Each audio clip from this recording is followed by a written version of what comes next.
In the last 7 to 8 years, I began to develop a different comic voice and a different perspective. You know, comedy, stand-up comedy is a low art. It's a vulgar art. It's an art of the people.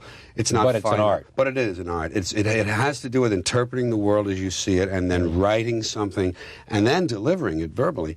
And I found a very liberating position for myself as an artist, and that was, I sort of gave up on the human race and gave up on the American dream and culture and nation, and decided that I didn't care about the outcome. And that gave me a lot of freedom from a kind of distant platform to be sort of amused, a kind of, to watch the whole thing with a combination of wonder and pity, and try to put that into words. Not caring about the outcome. What do you mean by that? Not having an emotional stake in whether this experiment with human beings works. I really don't care. I love people as I meet them one by one. People are just wonderful as individuals. You see the whole universe in their eyes if you look carefully. But as soon as they begin to group, as soon as they begin to clot, when there are 5 of them or 10, or even groups as small as 2, they begin to change. They sacrifice the beauty of the individual for the sake of the group. I decided it was all under the control of groups now, whether it's business, religion, political people, or what, and I would distance myself from wishing for a good outcome. Let it do what it's going to do, and I'll enjoy it as an entertainment. And I'll reflect on what it is on its own. And I'll enjoy it for the entertainment. There's a little bit of a sick part in this, too.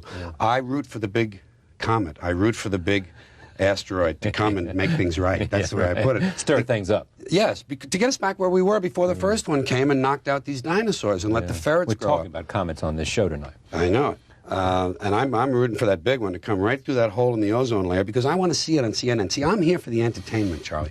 I am. Philosophers say, why are we here? I know I am here. For the entertainment. The show. Bring it on. I want to see the circus. But how does this affect your performance and what you bring to stand-up? Well, I've seen a lot of comedians, we've all seen a lot of comedians who seem to have a political bent in their work. And always implicit in the work is some positive outcome, that this is all going to work. If only we do this, if only we pass that bill, if only we elect him, if only we do that. It's not true. It's circling the drain time for humans. I believe this. I honestly believe this. Not just as a comedian, he thinks that. He likes to say that. I believe it. And when you say to yourself, I don't care what happens, it just gives you a broader perspective for the art, for the words to emerge, to not care. That's what happened in that 92 show. That's why I could say the planet is fine, the people are... Because the planet will outlast us. It will be here, and it will be fine. Has the subject matter changed? Well, you know, you're still stuck with what's going on, but I don't like topical...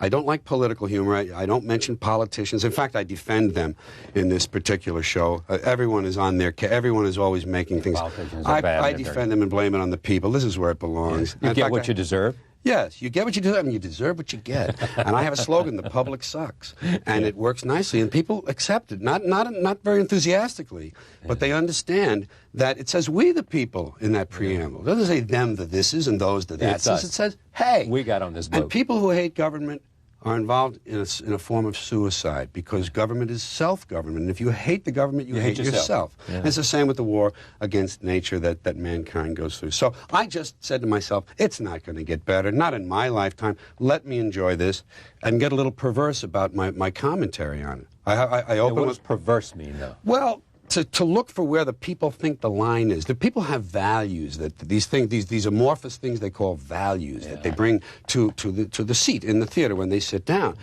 And I like to find out where their line may be and deliberately cross it, disturb them a little, make them uncomfortable, and then bring them with me across the line and make them glad they came. That's what I do. I'm an entertainer. I'm not a doomsayer. I'm not here to preach. I don't do political tracts. But I do entertain. I do a lot of jokes. But I want you to feel a little in danger along the way.